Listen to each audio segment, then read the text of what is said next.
All right, we're out of Las Vegas and on to Iowa. The Three Rock Series is going to take a break. The B Car Series is going to wake back up. We got the B Car Series April 24th at Iowa, and then the next night the A Car Series April 25th, Iowa Motor Speedway. So Las Vegas was very caution filled. I really wouldn't blame it on iRacing with the setup. I think a lot of people had a whole lot of take and no give. We've got our winners in here today, Matt Ramathorn and myself. I have my colleague Levi here is going to interview me. Anything you'd like to say, Levi, before we move on to that, or anything you'd like to say coming out of Las Vegas? Just coming out of Las Vegas, it always seems the tighter the cars are, the more cautions we're going to have. So I don't know if it's because people think they can race fast or race harder because it's tighter or what. But, I mean, people just got to understand you got to let everything go, take it easy out there. You can't go, the first in 10 laps. You ain't Dale Earnhardt. So just remember that for the next race, y'all. Oh, yeah. So, I mean, it's all good. Every league, every race, every league, every series, every official series, all that, you're going to have your bad races. It's nothing to hang your heads low about. If it's anything, it's a learning experience. It's something we can move on from. I think Iowa will produce good racing. It always does. And, of course, the podcast is Rowdy and Rayce. And, of course, I never really have a chance to have Levi in the first section, so it's great to have him here. So while I have him here, it's a good chance to announce that Monday, May 23rd, we'll be having the South Boston Showdown. It's a 200-lap race. It's a non-points event. I'm sure you all know about it. It's almost, and this is coming directly from me, this is not from Corey, but I look at it as almost kind of like our all-star race, except everybody has the chance to be in. So for that podcast, without it having any points implications, I'd like to have a podcast where we get to know all of our drivers, and we have a lot of them, so that's why I'm announcing this so far ahead. So, of course, we'll be getting a hold of you guys and recording. We're going to have everybody's parts recorded before that race even happens and put together a good, thanks to the drivers and thanks to everybody who watches video. So, Levi, let's move on to our interview with Matt Ramathorn and your interview with me, and then we'll hop over to the roundtable discussion. All right, time for. So, I'd like to welcome back Matt Ramathorn. Last time we spoke to him was for the Daytona 250, week 1 of the podcast. He was our very first Cup Series winner in the booth, and we got him back here for his 3 Rock win at Lime Rock. Matt, let's just get right into it. What won you the race at Lime Rock? Hours and hours of dedication to just getting that track memorized. Very nice. I love Lime Rock. I think it's kind of like the Bristol of road course. It's real small. It's a lot of fun. So there was a competition caution halfway through the race. How did you like that? Do you think that worked well for the road racing? Because road racing gets real spread out, and a lot of people had concerns about that. And you kind of got to find the middle, because you can't really screw the leader by throwing a caution, him being ranked when he's fastest. But at the same time, you want to make everybody happy. So how did the competition caution? It was almost kind of a trial. How did that work out for you at Lime Rock? Well, it kind of worked out good because I wasn't exactly sure how long we're going to have for a run, and it was about a 27-lap run. And I figured I have 15 laps on now, and I have 13 to go, and you could get about 28 out of a run. So I was like, okay, do I want to just make sure? So I think a lot of people might have went for fuel gas on that deal, or on the pit stop. So I went for that extra gallon, and I don't know if anybody else thought like that, because I managed to come out in the lead. But, I mean, overall, it made the racing a lot better. All right, sweet.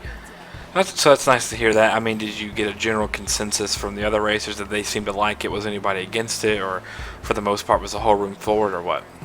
Yeah, I mean, I don't think anybody was complaining about it. It was a good time, because it was going to be, Steffens was up front, and then it was actually top 3 was all my, top 5 I think was actually all my teammates. So, I mean, none of us had any complaints except for the one hill, man. If you hit the hill wrong, you're launching off the track. You almost have to hold the wheel to the left. The thing wants to go right every time. It's pretty crazy.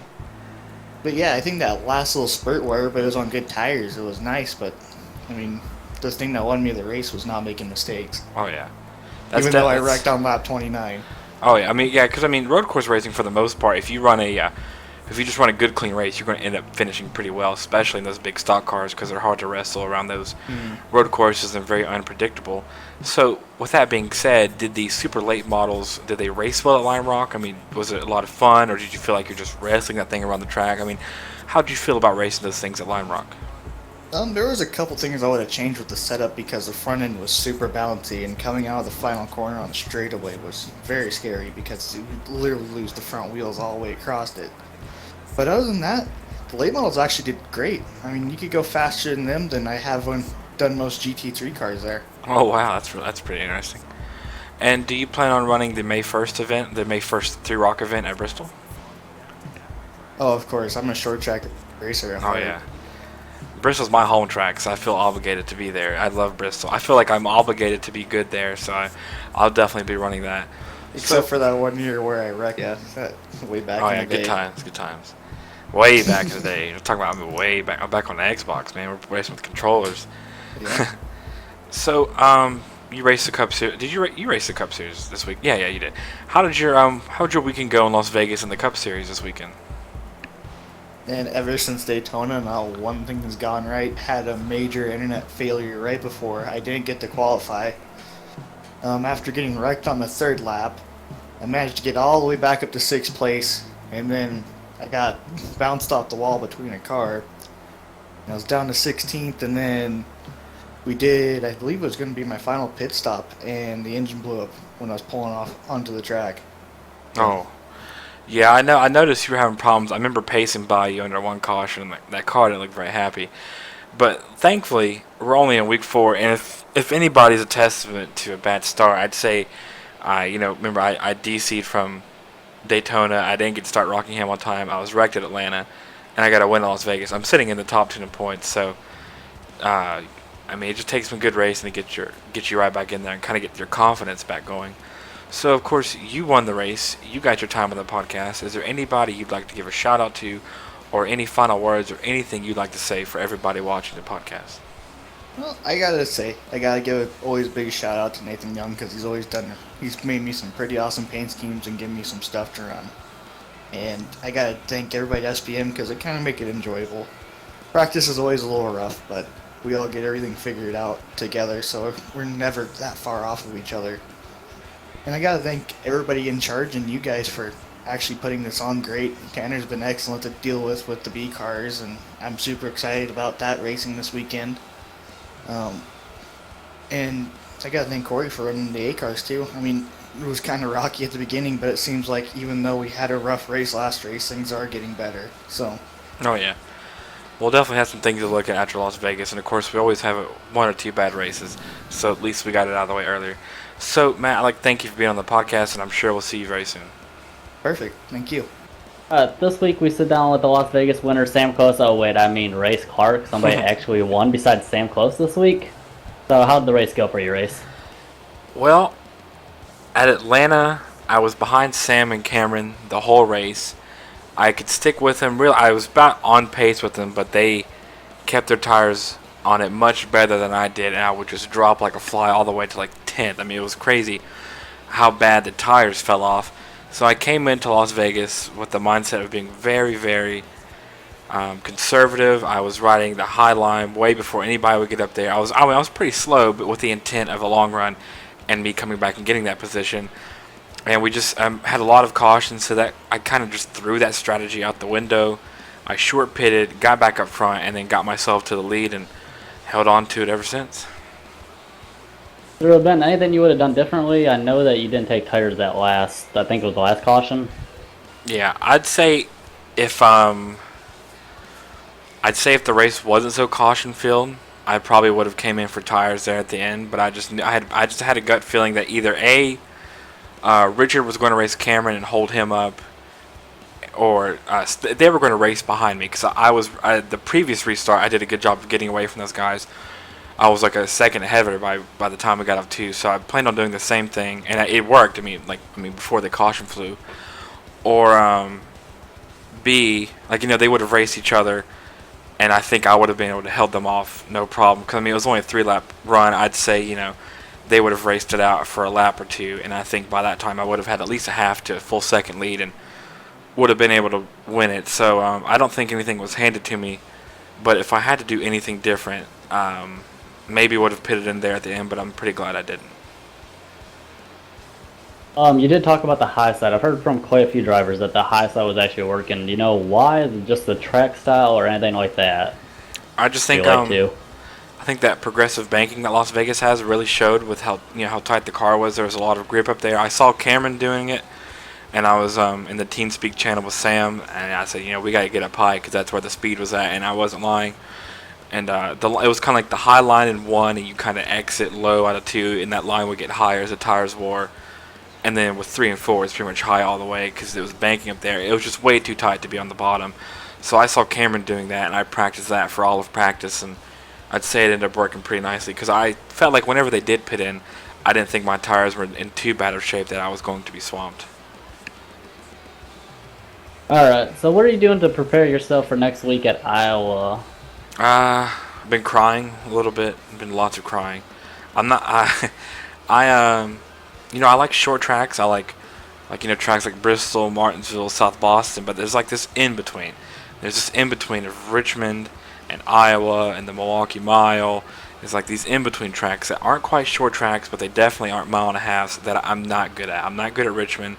I'm not good at New Hampshire, Milwaukee, Iowa, any of those. So I'm not really sure how I'm going to perform. I know I'm going to make sure I hop into any practice that's hosted and just log laps. That's how I practice. I just log laps, and every time I come out on new tires, I feel like I know the track a little bit better. So I think the only strategy I have is to do as many laps as I can and then just hope it pays off when it comes race time. Yeah, of course, maybe in the past Iowa winner, and I've won Milwaukee in the league too. This thing is I always work on is basically just rolling in and rolling out of the throttle. It's the easiest way, light on the brakes, getting in so you don't burn them up and stuff like that. It's really easy to burn up your tires on these flatter tracks. So rolling in and rolling out of the throttle is the key, actually being fast there. Oh, yeah. Do you have anyone that you'd like to thank? Anybody like that? Well, I would, of course, like to thank Sharp Motorsports, Tanner Sharp, Nathan Velez, and Zach Trevino. They're great teammates. We really don't hang out during the race. But, of course, they're still my teammates. It's like to thank them. I'd like to thank Corey for all he does for the league. Same thing for Tanner. Nathan Young for all he does for the league. Matt Muir, he paints all of my paint schemes. It's amazing. I love him. I'd like to thank us. Of course, I think me and you do a good job for the podcast, and I always appreciate you helping me. I couldn't find a better colleague. Thank you so much.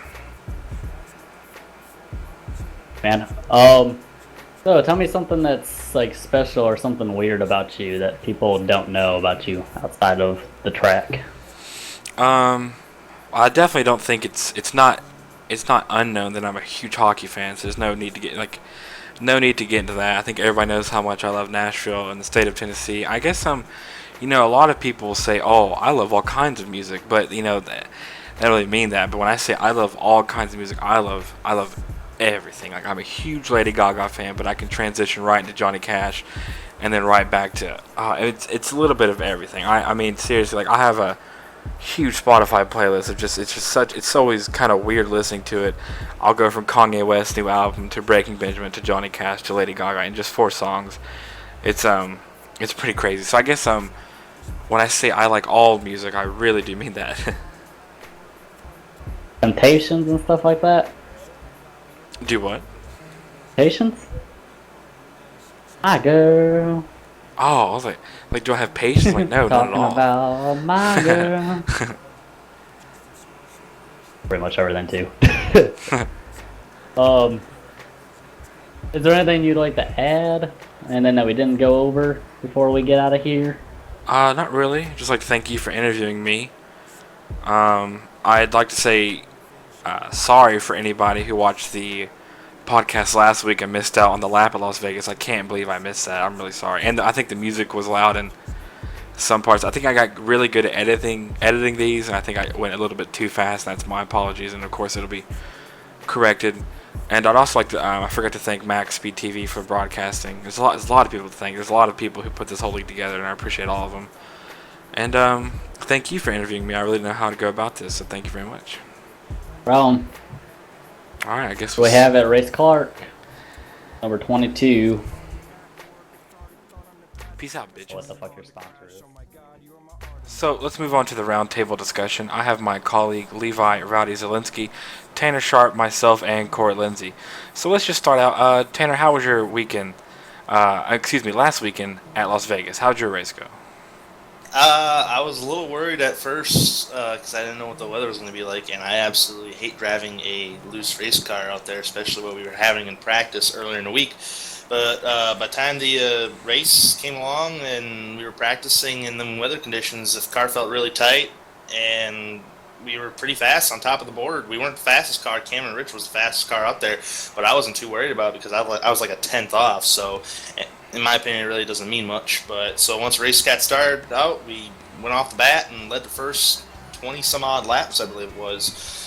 And there was some pit strategy involved that kind of threw us in the middle of the field just a little bit, but we got by unscathed. And then I ended up, I don't know if a lot of people know this, but we ended up getting a speeding penalty on pit road under them green flag pit stops. So I ended up going about a lap or two down, and I ended up coming back to a fourth place finish. I even led like 3 laps towards the end of the race there until U-Race took over the win there. So I wish that race would have finished under green, but I mean, we know we're competitive every week, and we'll get them next week.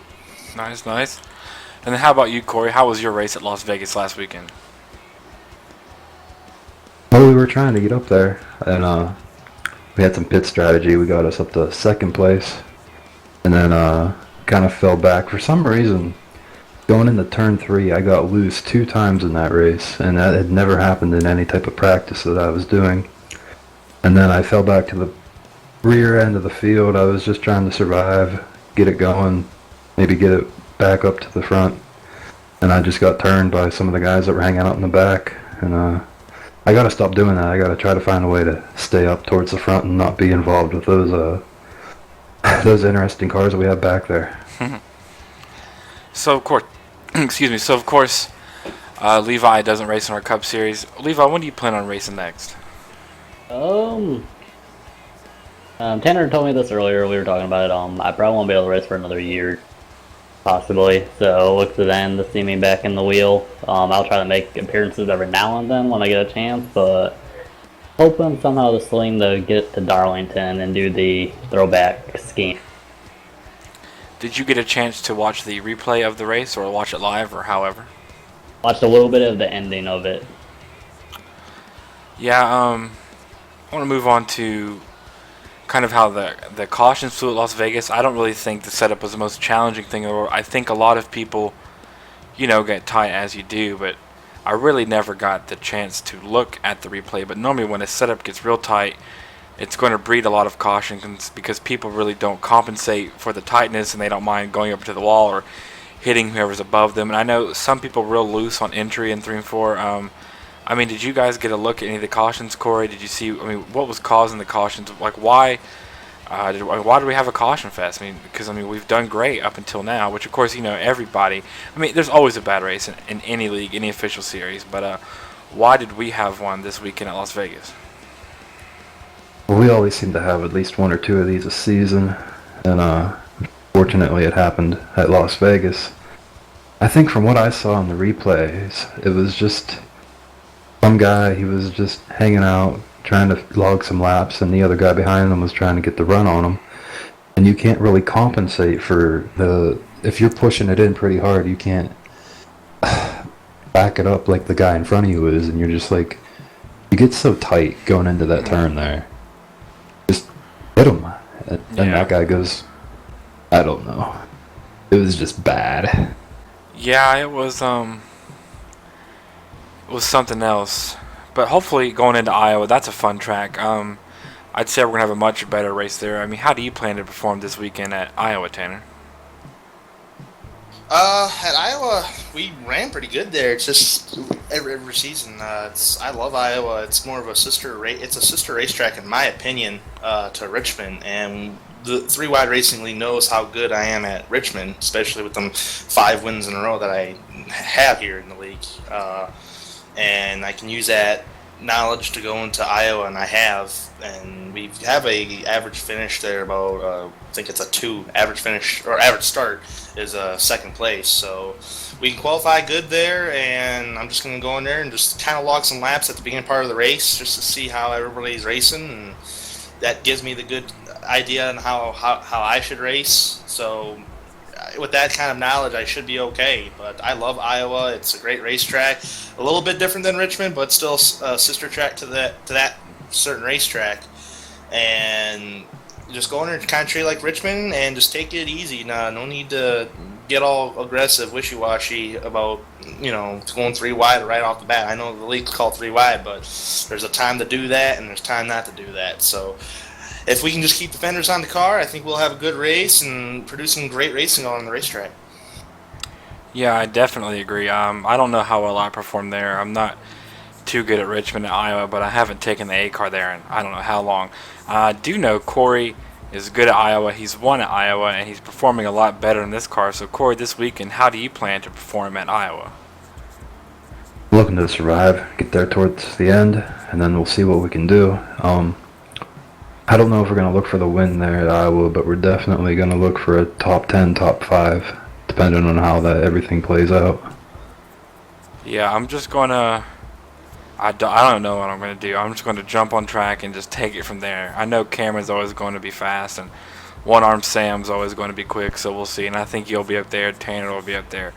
So we'll see for sure. So coming out of Las Vegas, who would you guys call who's hot, who's cold? Levi, you haven't really got to talk that much. Coming out of Las Vegas, Levi, who's hot and who's cold?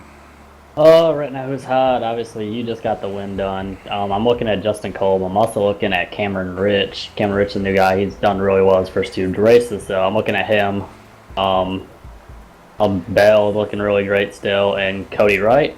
People now looking so hot. Obviously, I'm gonna say Carlos Acosta and Paul Ross just still can't seem to get out of these wrecks he's getting into. So I'd look at those 2, and also the one that's surprising me right now, Nathan Velez. He's not doing as well as I thought he would. Yeah, I agree. I saw all practice long. Nathan Velez was struggling with Las Vegas, but it's very early. We're completing week 4 of the regular season. So Tanner, coming out of Iowa, who do you find hot and who's cold? Wait, never mind. That didn't work either. Redo. Okay. So coming out of Las Vegas, Tanner, who's hot and who's cold? I gotta go with let's start with the hot guys here first. Oh, start with the hot guys. Luke,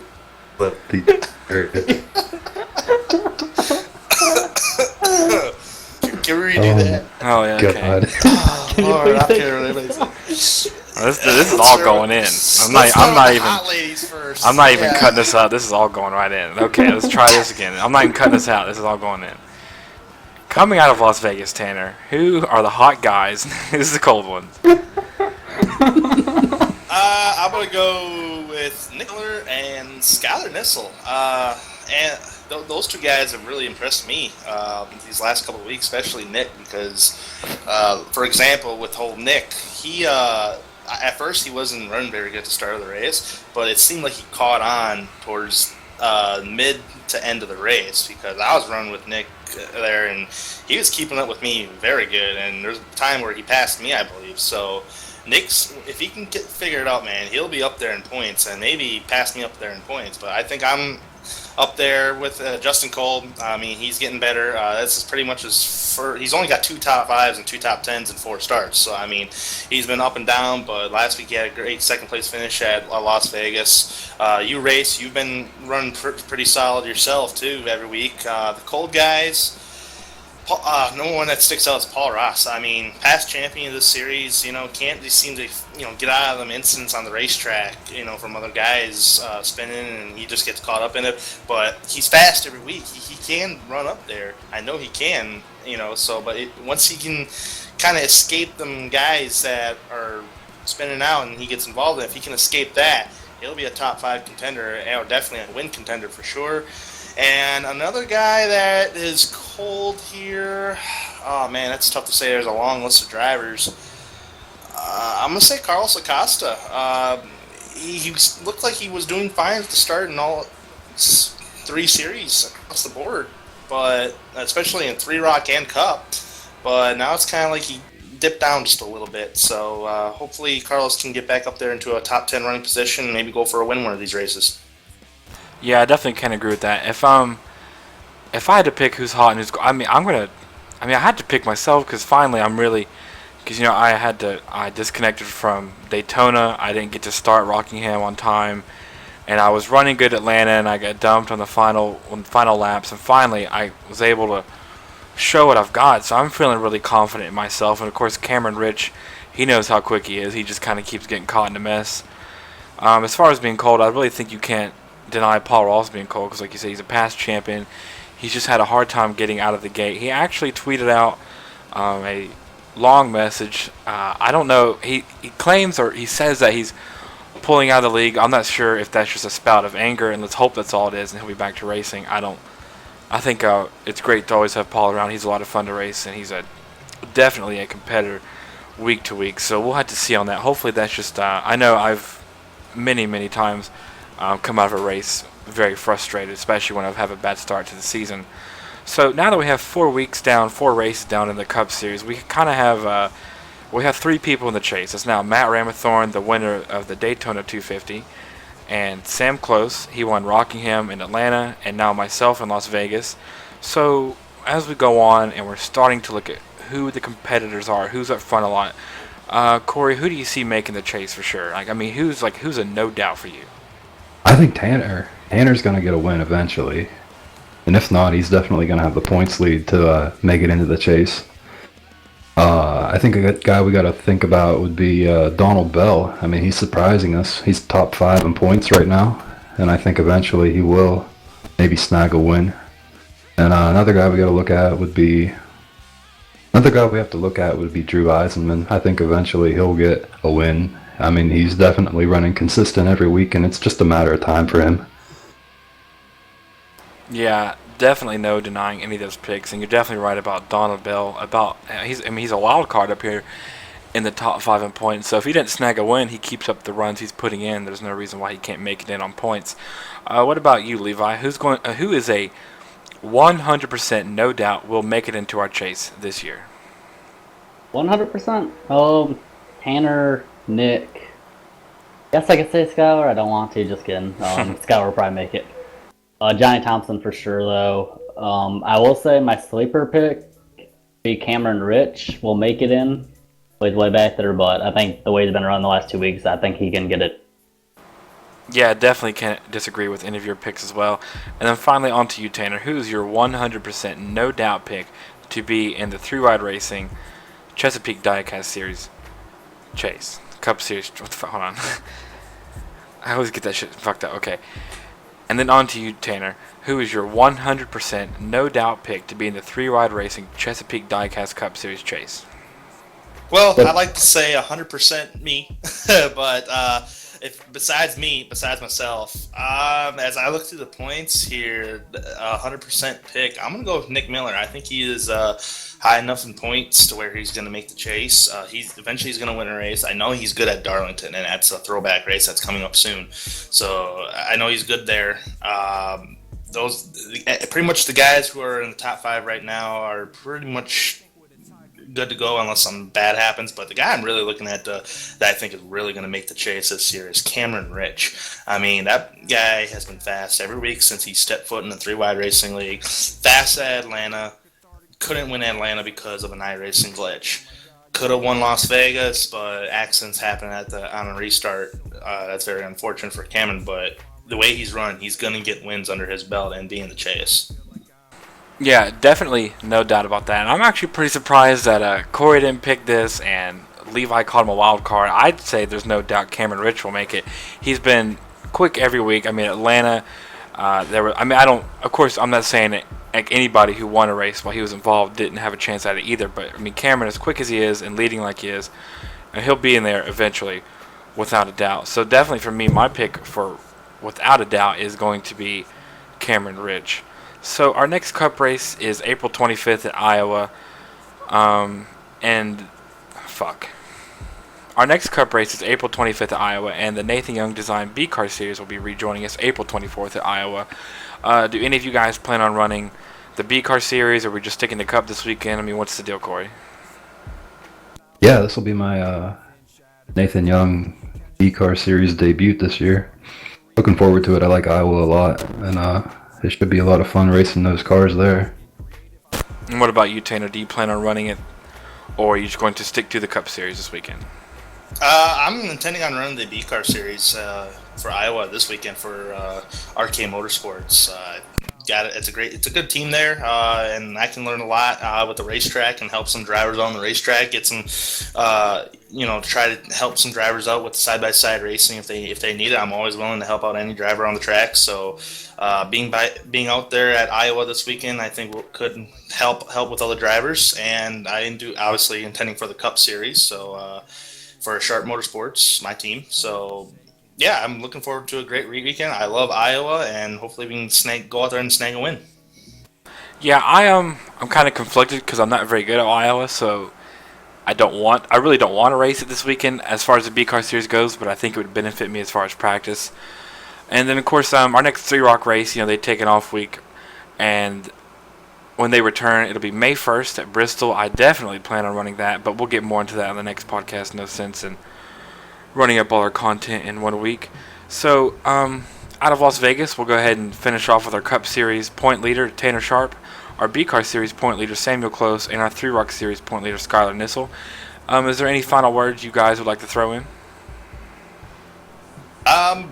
I'm looking forward to some great racing this weekend. Like I said, I'll be up there for the B-Car race and willing to go out there with anybody who needs assistance with anything. So on the racetrack, so they can understand the racetrack better. But as I look at stats here, as I just pulled it up on my screen here, I have a 1.5 average start there with an average finish of a 10.50. So my finishing there ain't very good, but hopefully we can start up front and just lead some laps and race side by side with the few drivers and have some fun out there. That's the big important thing about three-wide racing is having fun.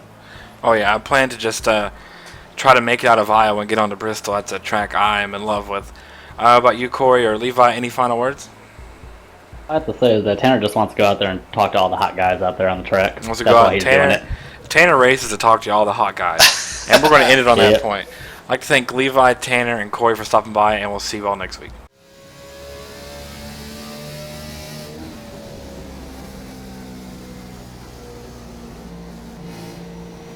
So, Corey, how do you plan to attack Iowa this week?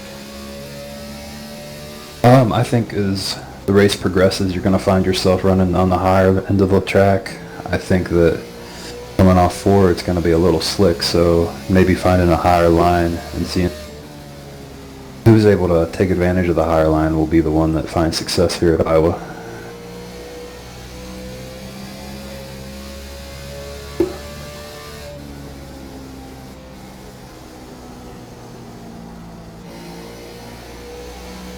Long race, you can't win it on lap 40. Oh, definitely.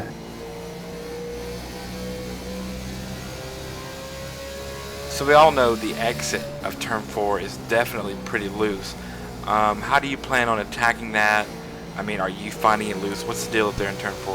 I have to play with the throttle coming out of turn 4 there. It seems to be, in this session, it seems to be get down there on the bottom and it's not too loose, but as you rise up, getting back onto the front stretch, you kind of want to play with the throttle, because if you don't, you will spin out.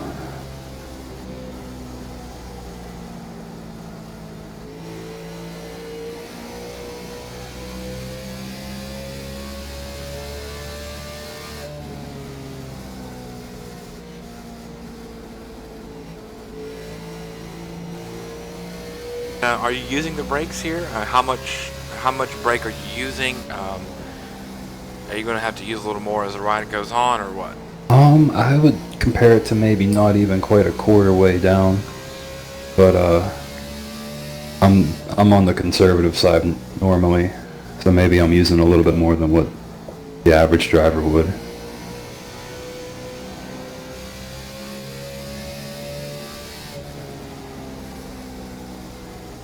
Any footnotes or any suggestions, tips, or anything for Iowa? Footnotes? No, not really. I mean, it's a long race. Take your time, run your race, focus on what you're doing on the track, focus on the track and not so much the other competition, and I think you'll be at the end of the race and maybe even top 10. Of course, you cannot win the race on lap 20. No, I think I said before, you can't win it on lap 40 and you certainly can't win it on lap 20. So could you demonstrate a pit stop? Sure, I'll do one more lap and we'll pull her on in there.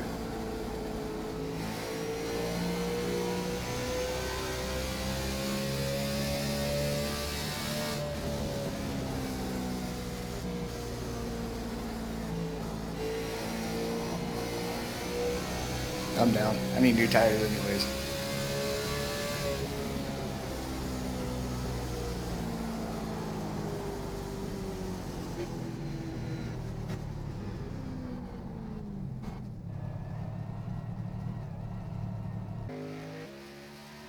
Matt, have you done a lot of practice in the B and the A car? I've done a little bit in both. I wouldn't say I gotten too much, but more predominantly in the A or the B car. With the B car being just a little bit lacking the horsepower the A car has, can you be a little bit more aggressive?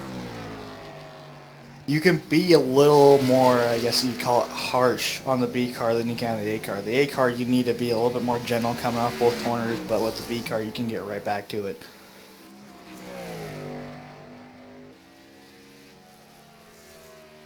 But you also mentioned using the bumps in 1 and 2 to kind of help your car rotate through the center.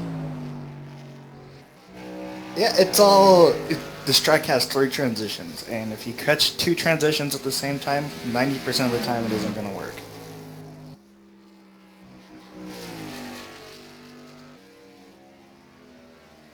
Yeah, later in the run, your car starts getting super tight, no matter if it's the Mustang, the Camaro, or the Camry. And if you use that bump, you kind of get some 3-wheel motion going, and it kind of rotates it back down to the bottom so you can get a straighter exit. And what is your take on the concept of time and how it moves? My theory on time and how it moves is however you decide to live that time is shoot to. I can do this.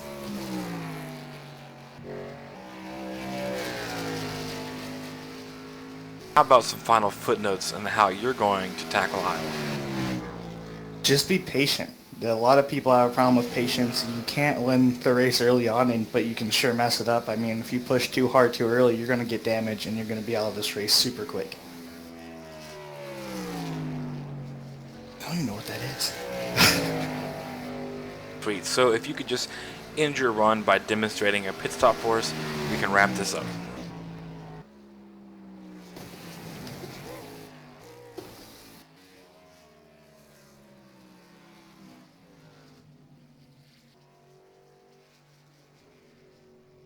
That wraps up this week's podcast. Sorry about that final lap there. It didn't record me speaking, so I had to go back and listen to everything that they answered and just kind of ask the question in a pre-recording. So hopefully that came out all right. I hope you guys like the podcast, and as always, if you have any suggestions, criticism, anything of that nature, I'd love to hear it. I've been kind of considering maybe making the podcast bi-weekly. It seems that the viewership has definitely dropped a little bit. I don't know if that's something that needs to change within the podcast or that there's just too many of them. So if you could just let me know, that'd be great. I hope you guys enjoyed this one. I'd thank Tanner, Corey, Matt for being on, and of course my colleague Levi, Rowdy Zielinski. We'll see you guys next week or maybe the week after. And thanks for watching. We'll see y'all next time. Swallowed by a slowly emperor, who's to take his place that no one deserves. Hypocrites of the media, wondering where time ends, wondering where time goes, wondering when mine ends. Gonna ask if you could go. What's the point of team spirit if you can't hear it? Even if you got my back, what happens when I pass? You said you'd die if I died, girl, I hope you lied. They say life is